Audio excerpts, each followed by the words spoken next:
Во Националната установа Центар за култура Бели Могри во Кочани вчера беше крената завесата на 8-миот поред детски драмски фестивал. Одиграни се првите 3 представи на ученици од двете основни училишта од село Обршани и од Кривогаштани.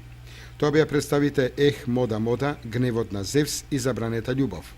Посетеноста на представите, кои беа изведени на првиот фестивалски ден од овој детски драмски фестивал, оставија впечаток кај публиката и истите таа ги оцени како гледливи и допадливи.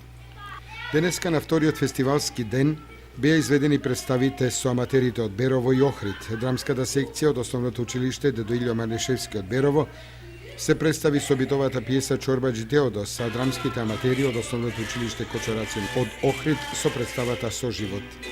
Закажаната представа на Основното училиште Малина Попиванова од Кочани под наслов Револуционерката од Кочани ќе биде прикажана утре во терминот од 11 часот, а во 13 часот на сцената на Центарот за култура ќе биде изведена представата Добриот учител со аматерите од Основното училиште Благој Кирков од Велес.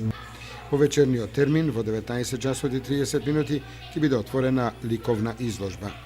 Фестивалот продолжува во понеделник на 27 април со настап на драмските аматери од Основното училиште Гоце Делчев од Виница со представата Прошка и драмските аматери од Основното училиште Кирил и Методи од Велес со представата